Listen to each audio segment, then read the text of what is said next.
شوہر ظالم تھا، روز نئی لڑکی اپنے ساتھ لے کر آتا، لیکن حیرت مجھے تب ہوتی جب اسے اپنی پاگل بہن کے کمرے میں بند کر دیا کرتا۔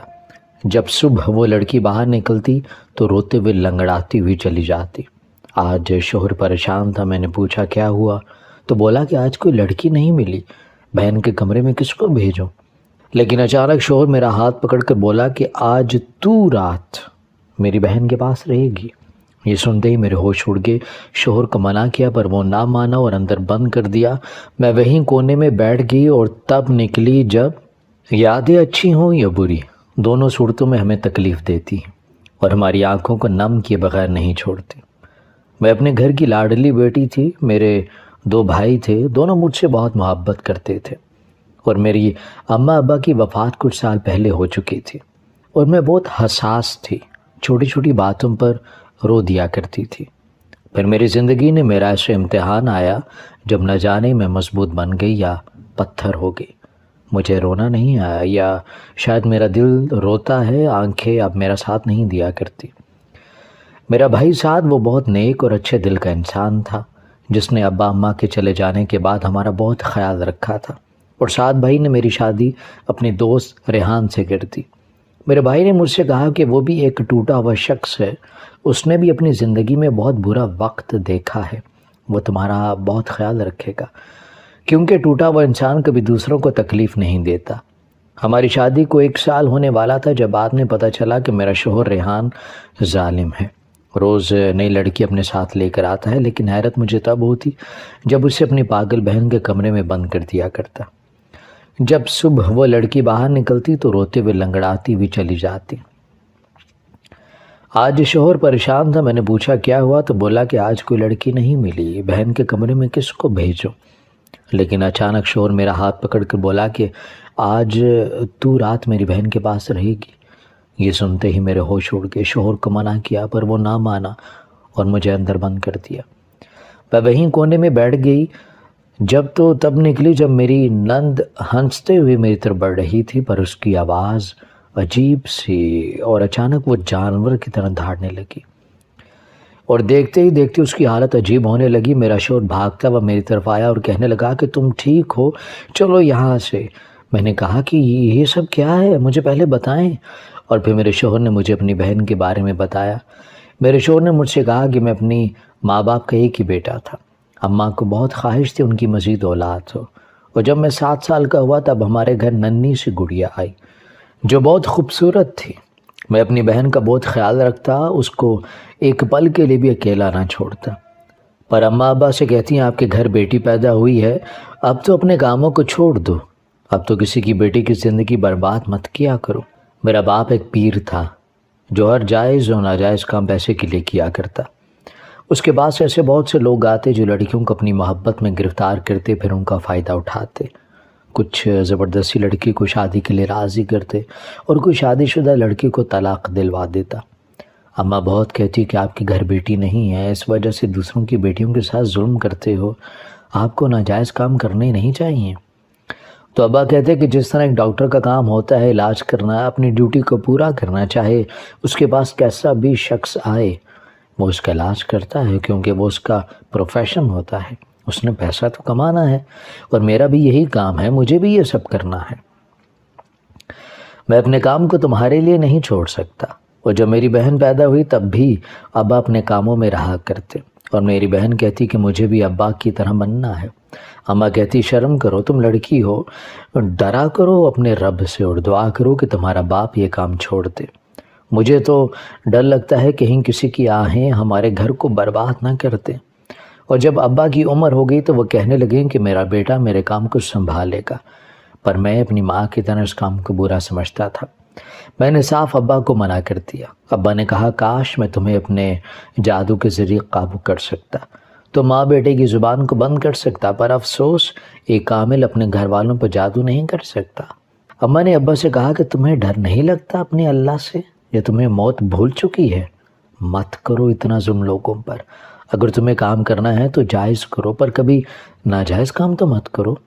تو ابا کہتے کہ تیرے باپ نے خود تمہارا رشتہ بھیج دیا تھا، تب ان کو پتا تھا کہ میں کیا کام کرتا ہوں، اور تمہیں بھی تب کوئی اعتراض تو نہیں تھا۔ اب جب اولاد ہوگی، بیٹی پیدا ہوگی تو تمہیں اللہ کا ڈر ستانے لگا ہے۔ اور ایسے ہر روز ابا اور اماں کی بحث روز کا معمول بن چکی تھی۔ اور یہ سچ تھا کہ میں نے جب سے ہوش سنبھالا تھا تب سے اماں کو دیکھتا آ رہا تھا۔ وہ ابا کو بہت سمجھاتی تھی پر کچھ لوگوں کی قسمت میں ہدایت نہیں ہوتی۔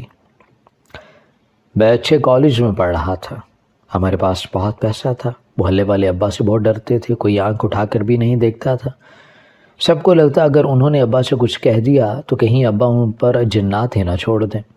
اور ہمارے رشتہ دار وہ بھی کم ہی گھر آیا کرتے تھے، اور میرے ننیال میں سے ایک خالہ تھیں جو ابا سے کچھ سال پہلے لڑائی کے بعد دوبارہ گھر نہیں آئی تھی۔ میں اکثر ان کے گھر جایا کرتا تھا۔ مجھے اپنی خالہ کی بیٹی ناہید بہت اچھی لگتی تھی، اور ابا سے اس کا رشتہ مانگنے کو کہا تو ابا نے کہا کہ تمہاری خالہ کے پاس ہے کیا؟ وہ تو اتنی سی بات سے مجھ سے ناراض ہوگی کہ میں اس کے سسرال والوں کو ٹھکانے نہیں لگایا۔ اس کی ساس اور نندے بہت تنگ کرتی تھی، پر مجھ پر ان لوگوں کا ایک احسان تھا، اس کے سسر نے میری کبھی بہت مدد کی تھی، اور اس بات کو تمہاری خالہ نے اپنی انا کا مسئلہ بنا لیا۔ میں ایک عامل ضرور ہوں، غلط سے ہی کام کرتا ہوں، پر مجھے انسانوں کی اچھی اور برے کی پہچان ہے۔ میرا واسطہ ہر روز کئی قسم کے لوگوں سے پڑتا ہے، اور میں جانتا ہوں تمہاری خالہ آرام سے بیٹھنے والی عورت نہیں ہے، بلکہ وہ کتنے عاملوں کے پاس جاتی رہی ہیں۔ میں نے اس کی دال گلے نہیں دی، اور اب تم چاہتی ہو کہ میں ایسی عورت کی بیٹی کا رشتہ تمہارے لیے مانگوں جو کسی کا احسان بھی یاد نہیں رکھتی، جو بجائے اپنے سسرال والوں کا دل جیتنے کے ان کو تباہ کرتی رہی۔ وہ کل کو ہمارے ساتھ کیا کریں گے، یہ سوچا ہے تم لوگوں نے؟ اور تمہاری ماں تو ہے ہی صدا کی بے وقوف، اس کو کیا پتا کہ آج کی دنیا کے لوگ کیسے ہوتے ہیں۔ اب کوئی سگا رشتہ بھی بغیر مطلب کے گھر آ کر حال چال نہیں پوچھا کرتا، اور تم کہتی ہو کہ خالہ بہت اچھی ہیں۔ وہ صرف ایک میٹھی چھری ہے جو کسی کو بھی ڈس لے گی۔ مجھے ابا کی باتیں سن کر افسوس ہوا تھا، میں نے تو کبھی خالہ کو ایسی کوئی بات کرتے نہیں دیکھا تھا، اور خالہ کو اماں نے کہہ دیا ابا نہیں مان رہے تو خالہ نے اپنی بیٹی ناہید کا رشتہ کہیں اور طے کر دیا۔ مجھے بہت دکھ ہو رہا تھا، میری پہلی محبت تھی۔ میری بہن نے مجھ سے کہا کہ ابھی بھی وقت ہے، ابا کے پاس بیٹھنا شروع کر دو، دل ٹوٹ گیا تو کیا ہوا، اب تو جادو سے ہر کام ہو سکتا ہے۔ اور آپ کو پتہ ہے اسکول میں سب لڑکیاں مجھ سے بڑا خوف کھاتی ہیں جب میں انہیں جنات اور جادو کی جھوٹی کہانیاں سناتی ہوں۔ مجھے تو سب کچھ بڑا اچھا لگتا ہے۔ میں نے اپنی بہن کو سمجھایا تمہیں ایسا نہیں کرنا چاہیے تھا، اور جو میری محبت میرے نصیب میں نہیں تو اس کے لیے میں کوئی غلط راستہ اختیار نہیں کروں گا، چاہے کچھ بھی ہو جائے۔ مجھے دکھ بہت تھا اپنی محبت کے دور جانے کا، پر میں تب سنبھل گیا تھا جب پتہ چلا کہ ناہید خود مجھ سے شادی نہیں کرنا چاہتی تھی۔ وہ تو بس لحاظ کرتی تھی، اسے مجھ سے محبت نہیں تھی بلکہ وہ تو نفرت کرتی تھی، کیونکہ اس کو لگتا تھا اس کا باپ میرے ابا کی وجہ سے مرا ہے اور میرا باپ ان پر جادو کرتا ہے۔ جو باتیں بچپن سے خالہ نے اس کے دماغ میں ڈالی تھیں وہ اس کے دماغ پر نقش ہو چکی تھی، اور اگر مجھ سے شادی کر بھی لیتی تو شاید وہ کبھی میرے ساتھ خوش نہیں رہ سکتی۔ میں کالج کی پڑھائی کو درمیان میں چھوڑ دیا تھا اور ایک دوست کے ساتھ کاروبار کرنے لگا جو اچھا چلنے لگا تھا، پر میں دیکھ رہا تھا کہ ابا کی طبیعت خراب رہنے لگی ہے۔ وہ مجھ سے کہتے کہ میں ان سے ان کا علم لے لوں، وہ نہیں چاہتے کہ ان کا علم ضائع ہو جائے۔ اب ابا کو اپنے مرنے سے بھی ڈر لگنے لگا تھا۔ وہ بہت بڑے عامل جادوگر تھے، میری بہن کی عمر 22 سال کی تھی۔ اماں میرے لیے لڑکیاں دیکھ رہی تھی، پر میں اپنی پہلی محبت کو نہیں بھولا تھا، چاہے جو بھی تھا میں نے تو محبت کی تھی اس لڑکی سے۔ اور پھر ایک دن میں اپنے شہر سے باہر تھا جب پیچھے سے ابا کا انتقال ہو گیا اور مجھے خبر ملی تو گھر پہنچا، سب اپنے رونے دھونے میں مصروف تھے، پر میری بہن وہ وہاں موجود نہیں تھی۔ میں نے اماں سے پوچھا تو کہنے لگیں کہ اتنی منتوں مرادوں کے بعد بیٹی مانگی تھی، پر میرے رب نے اس کے باپ کے گناہوں کی سزا ہمیں دے دی۔ تمہارا باپ جاتے وقت اپنا علم اپنی بیٹی کو دے چکا ہے اور اسے کوئی پرواہ نہیں، اس کا باپ مر چکا ہے، بلکہ وہ سب کام سمجھ رہی ہے۔ ایسا لگتا ہے کہ جیسے اس کو یہ سب کچھ پہلے پتہ ہو، وہ کبھی ایسی نہیں تھی، یا شاید میں ہی اپنی بیٹی کو پہچان نہیں سکی تھی۔ میں نے اسے جنم دیا ویسی کب تھی؟ اماں میرے گلے لگ کر رو رہی تھی۔ ابا کے جنازے کے بعد میں اپنی بہن کے پاس گیا جو محلے سے باہر ابا کی جگہ پر بیٹھی تھی۔ میں نے کہا کہ گڑیا، تم نے ہمیشہ اپنے بھائی کا کہنا مانا ہے، تمہیں میں نے اپنی بیٹی کی طرح پالا ہے، تم چلو میرے ساتھ، یہ سب کو یہیں ختم کر دو۔ ہمیں نہیں چاہیے یہ سب۔ تو وہ ہنسنے لگی، کہنے لگیں کہ بھائی آپ کا دماغ خراب ہو گیا ہے کیا، جو میں اتنی مشکلات سے اس کام کو حاصل کیا ہے اور آپ کہتے ہیں کہ میں سب کچھ چھوڑ دوں۔ میں نے اس سے پوچھا کیا مطلب اتنی مشکلوں سے؟ کہنے لگیں کچھ نہیں، ابا مجھے اپنا علم سونپ گئے ہیں، اب میں سب کچھ اپنی مرضی سے کروں گی۔ میں اسے بہت سمجھایا، تم کواری ہو، تمہیں نقصان پہنچ سکتا ہے، پر وہ کہتی کہ میں اپنا حصار کر چکی ہوں، مجھے سب کچھ پتہ ہے، آپ کو مجھے سمجھانے یا بتانے کی کوئی ضرورت نہیں ہے۔ میں جو پہلے دکھ سے نڈھال تھا، اپنی بہن کی باتیں سن کر مزید ٹوٹ گیا تھا۔ وہ مجھ سے 7 سال چھوٹی تھی، اپنے ان ہاتھوں میں پالا تھا، اس کو ساری رات میں جاگا کرتا تھا، اس کے لیے تو اتنا اماں نے نہیں سنبھالا اس کو جتنا میں اپنی بہن کو اپنے سینے سے لگا کر رکھا کرتا تھا۔ پر میں ابا کے جانے کے بعد دیکھ رہا تھا کہ اماں بھی کچھ ڈری سی رہتی ہیں۔ میں کئی بار پوچھنے کی کوشش کی تو کہتی کچھ نہیں، پر وہ دن بدن کمزور ہوتی جا رہی تھی۔ پر محلے کے لوگ بتاتے ہیں کہ ابا کی ایک قبر اندر کو گر چکی ہے، اس سے روز آگ کے شعلے بلند ہوتے ہیں۔ میں تڑپ اٹھا تھا۔ اماں کہتی دیکھا، دنیا کے لیے عبرت بن رہا ہے تمہارا باپ۔ اور پھر میں ابا کے سال و ثواب کے لیے مدرسے کے بچوں کو پڑھائی کروانے لگا، اور میں نے اماں کو کہا کہ بہن بھی ابا جیسے نکلی، ہم یہ گھر چھوڑ دیتے ہیں، مجھے اس گھر میں خوف محسوس ہونے لگا ہے۔ تو اماں نے گھبرا کر کہا کہ ہاں بیٹا چلو آج اس گھر کو چھوڑ دیتے ہیں۔ اماں مجھ سے چھپ چھپ کر روتی تھی، کہتی کہ سنا تھا کہ بیٹے شیطان کا روپ اختیار کر لیتے ہیں، پر میری کوکھ سے جنم لی ہوئی بیٹی شیطان بن چکی ہے، اور میں سمجھتا ہوں کہ میری بہن بھی جادو ٹونے کرنے لگی ہے، اس لیے اماں ایسے کہتی ہیں۔ اور جب اماں کی عدت پوری ہوئی تو اماں نے بہن کو بتایا کہ ہم جا رہے ہیں، تو بہن کے چہرے کا رنگ بدلا تھا۔ مجھے لگا کہ وہ مان جائے گی، اپنا کام چھوڑ دے گی، وہ نادان تھی۔ جس رستے کو اس نے اپنایا تھا وہ اتنا آسان تو نہیں تھا۔ وہ مجھے میری بہن لگتی ہی نہیں تھی، وہ تو بہت معصوم ہوتی تھی۔ پھر پتہ نہیں کیسے اس کو اس کام کی لت لگ گئی کہ وہ کہتی کہ مجھے ابا کے کام کو بہت آگے لے کر جانا ہے۔ اور اس دن ناہید میری خالہ کی بیٹی روتی ہوئی میرے پاس آئی، کہنے لگی مجھے معاف کر دو، میں بہت محبت کرتی ہوں تم سے، تمہارے بغیر نہیں رہ سکتی۔ اور میں حیران بھی تھا اور خوش بھی، اور میری بہن کھڑی مسکرا رہی تھی، اور مجھے اپنی بہن پر شک ہوا۔ میں خاموش رہا اور ناہید کو اس کے گھر واپس بھیج دیا، اور میں اپنی ماں کو لے کے شہر اپنے گھر میں آ گیا۔ وہ میرا گھر تھا جس کی ایک ایک اینٹ حلال کے پیسوں کی تھی۔ وہ گھر چھوٹا ضرور تھا پر میرا اپنا تھا۔ ہمیں اس محلے سے آئے کافی دن ہو چکے تھے۔ میری بہن ہمارے ساتھ نہیں آئی تھی۔ اماں کہتی اس کو وہیں رہنے دو، اس کو کبھی اس گھر میں آنے کا مت کہنا، ورنہ وہ ہمیں بھی مار دے گی۔ میں نے کہا کہ اماں کیسی باتیں کرتی ہیں، وہ بھلا ہمیں کیوں نقصان پہنچائے گی؟ تو اماں نے کہا کہ تمہیں کچھ نہیں پتہ، جس لڑکی نے اپنے باپ کو نہیں چھوڑا وہ ہم دونوں کو کیسے چھوڑ سکتی ہے۔ اور تب ناہید کا فون آیا اور اماں کی بات درمیان میں رہ گئی، اور ناہید نے کہا کہ کچھ دنوں میں اس کی عدت پوری ہو جائے گی اور وہ چاہتی ہے کہ میں جلد از جلد اسے نکاح کر لوں۔ تو میں نے اس سے مہلت مانگی۔ تب میں ناہید کو پسند نہیں کرتا تھا، تب میرے دل میں کسی اور کی محبت کا بسیرا تھا جس کو میں نے اپنی دوست سعد کی شادی پر دیکھا تھا۔ وہ لڑکی ایسے دل میں بسی کہ دل نے چاہا کہ اس کو اپنے رب سے مانگ لوں، اور پھر تم میرے نصیب میں لکھ دی گئی، ہماری منگنی ہوگی۔ اور جس دن ہماری منگنی ہوئی اس سے کچھ دن پہلے ناہید نے خودکشی کر لی۔ میں اس سے بات کرنا چاہتا تھا وہ واپس چلی جائے۔ اس کے شوہر نے کہا کہ اس نے بس ایک طلاق دی تھی، ناہید اس کے ساتھ رہنا نہیں چاہتی تھی، اور خالہ کہتی کہ تم لوگوں کی وجہ سے میری بیٹی مر گئی، وہ کبھی ہمیں معاف نہیں کرے گی۔ میں اپنی بہن کے پاس گیا، اس سے بات کرنے پر وہ بہت خاموش نظر آتی۔ مجھ سے کہنے لگیں کہ بھائی میں یہ سب چھوڑ دینا چاہتی ہوں، اور مجھے بہت حیرت ہوئی اور خوشی بھی کہ آخر اتنے سالوں بعد چلو میری بہن نے سوچا تو صحیح سب چھوڑنے کا۔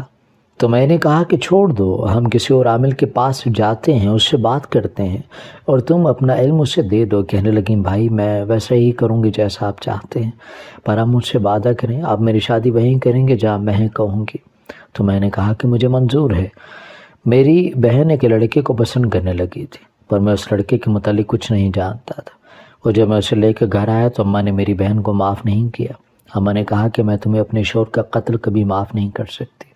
میں اماں کی بات سن کر حیران ہوا۔ اماں آپ کیا کہہ رہی ہیں؟ تو اماں نے کہا کہ اس نے تمہارے باپ سے علم لینے کی خاطر ایسی دوائی دیتی رہی اسے جس سے وہ اندر ہی اندر ختم ہوتے گئے، اور جس دن تمہارے باپ نے اس کو علم دیا اس دن اس نے خود سچائی بتائی، اور تمہارے باپ نے کہا کہ میں سب کچھ جانتا تھا، پر مجھے کسی کی آہ لگی تھی جو بیٹی کی محبت میں اتنا اندھا ہو گیا۔ وہ جو کرتی گئی میں اسے اس کی محبت سمجھتا رہا۔ وہ جان نہیں سکا کہ وہ تو اپنے باپ کے لیے ایک سزا ہے۔ مجھے اپنی بہن سے نفرت بھی ہونے لگی تھی اور اس پر افسوس بھی ہو رہا تھا۔ میں نے کہا کہ تم فی الحال واپس چلی جاؤ، تم نے ابا کا قتل کیا۔ مجھے یقین نہیں آتا۔ میں تو سمجھتا تھا کہ میری بہن بہت معصوم ہے، اور وہ روتی رہی، معافیاں مانگتی رہی، اور اگلی صبح مجھے اماں کا مردہ وجود گھر سے ملا تھا۔ ڈاکٹر نے کہا کہ اماں کو ہارٹ اٹیک آیا تھا۔ اگر وقت پر لے آتے تو شاید ان کی جان بچ جاتی، اور میری بہن روتی رہی۔ میں نے سوچا کہ اب جو ہونا تھا ہو گیا، اور اپنی بہن کو اپنے پاس رکھ لیا۔ پر وہ جان بوجھ کر کمرے میں میرے ساتھ آئی تھی۔ جس کو وہ پسند کرتی تھی وہ تمہارا بھائی ساتھ تھا۔ وہ اس پر عملیات کر رہی تھی، اور یہ بات بہت دیر سے جانی۔ اور جب میری بہن نے اس کو پانے کی ہر ممکن کوشش کی اور اس کے بعد بھی اس کا کوئی عمل نہیں چلا تو وہ واپس لوٹ گئی، اور 7 دن پرانے کنویں کے اندر بیٹھ کر چلا کاٹنے لگی۔ اور اس نے ایک جن کے مکر و فریب میں آ کر اسے تعلقات بنا لیے، پر چلے کے دوران نہ جانے ایسا کیا ہوا کہ اس کا عمل اس پر الٹ ہو گیا، اور اس جنزاد نے اس کو اپنے قابو میں کر لیا۔ وہ بس اپنی محبت کو پانا چاہتی تھی، جس کے لیے وہ ہر ناجائز کام کرتی گئی۔ جس کنویں کو لوگ دن کے اجالے میں دیکھنے سے بھی ڈرا کرتے ہیں، وہ اس کے اندر جاتی تھی۔ اب جب میں ہر عامل کے پاس اس کو لے کر گیا تو انہوں نے کہا کہ جس جن کو اس نے اپنے قابو میں کرنے کی کوشش کی ہے وہ بہت طاقتور جن ہے۔ اگر ہم نے علاج کرنے کی کوشش بھی کی تو اس لڑکی کی جان جا سکتی ہے۔ اب اس کا ایک ہی حل ہے، یہ جیسے جیسے کہتی ہے ویسے ویسے کرتے جاؤ، کیونکہ تمہارے پاس اور کوئی حل نہیں ہے۔ تمہاری بہن کو کس نے کہا تھا کہ سب کاموں کو ادھورا چھوڑ کر اس لڑکے پر ہاتھ ڈالے جو بہت نیک لڑکا ہے، جو کسی بزرگ کی دعا کے زیر اثر ہے؟ وہ اسے خود سے محبت تو کر سکتا ہے، پر کبھی اس لڑکی کے قابو میں نہیں آ سکتا۔ میں اس عامل کو چھوڑ کر کسی اور کے پاس گیا، جس نے عامل کا بتایا وہیں گیا، پر کسی نے کہا کہ بس ایک حل ہے، اپنی بہن کو مار دو۔ اگر مار دو گے تو اس کے ساتھ یہ جنزاد بھی اس کی جان چھوڑ دے گا، کیونکہ اس لڑکی نے جنزاد سے اپنے وعدے کی خلاف ورزی کی ہے۔ اور مجھے کوئی کچھ بتاتا اور کوئی کچھ، لیکن سب کی بات ایک مشترک تھی، وہ یہ کہ اپنی بہن کو مار دو۔ اور میں اپنی بہن کو گھر لے آیا، اور انہی دنوں تمہارا بھائی تمہاری شادی کی بات کرنے لگا۔ وہ اس گھر میں آیا تھا جس کو دیکھ کر میری بہن بہت خوش ہونے لگی تھی، پر جنزاد کے قبضے کی وجہ سے وہ اس کمرے سے باہر نہیں نکل سکتی تھی۔ میں سوچتا اس میں تم لوگوں کا کیا قصور ہے؟ یہ سب تو میرے باپ نے شروع کیا تھا۔ میری ماں کتنا روکتی تھی اس کام سے، سوائے ذلت اور رسوائی کے اپنے رب کی ناراضگی کے سوا کچھ نہیں۔ اور اگر تمہارے گھر والوں کو پتہ چل جاتا میں کون ہوں، کس کا بیٹا ہوں، تو کبھی شادی نہ کرتے۔ پر ساتھ میرا دوست تھا، مجھے اس سے دوستی نبھانی تھی۔ اماں کی موت کو سبب بنا کر میں نے سادگی سے نکاح کرنا چاہا اور ہماری شادی ہوگی۔ پر وہ جنزاد ہر روز مجھے پریشان کرتا، وہ کہتا کہ تمہاری بہن کو مار دوں گا اگر مجھے کوئی لڑکی نہ لا کرتی۔ مجھے اپنی بہن سے بہت محبت تھی، میں اس کو مرتے نہیں دیکھ سکتا تھا۔ اسی لیے تمہیں کچھ بتائے بغیر میں غریب گھر کی لڑکیوں کو اپنے پیار کے جال میں پھنسا لیتا، اور پھر بہانے سے اس گھر میں لے آتا اور اپنی بہن کے کمرے میں بند کر دیتا۔ میں جانتا ہوں میں ایک لڑکی اپنی بہن کی جان بچانے کی خاطر باقی سب کی جان خطرے میں ڈال دیا کرتا، اور وہ جنزاد اگلی رات نئی لڑکی مانگتا، اور یہ سلسلہ جاری رہا۔ میرا بہت دل کرتا میں خود اپنی بہن کو مار دوں، پر اس کا روتا چہرہ میرے آگے آ جاتا۔ وہ وقت یاد آ جاتا جب اس نے پہلی بار میرے ہاتھ کی انگلی کو پکڑا تھا، پر میں اس کی اچھی تربیت نہیں کر سکا۔ اور آج جب تمہیں بھیجنے کے بعد کمرے میں تمہاری رپورٹس دیکھیں تو پتہ چلا تم ماں بننے والی ہو، میرے بچے کی ماں، اور میں باپ بننے والا ہوں۔ اس لیے بھاگتا ہوا آیا تھا اور اپنی اولاد کی خاطر اتنا بے بس ہو گیا کہ اپنی بہن کو مارنے لگا تھا۔ پر میرے آنے سے پہلے وہ مر چکی تھی، جس کا حل کسی نے نہیں بتایا۔ وہ کام میری خالہ نے کر دیا تھا، انہوں نے پرانے گھر کو آگ لگا دی تھی، اور میری بہن کے کمرے میں ہر چیز کو آگ لگا دی تھی۔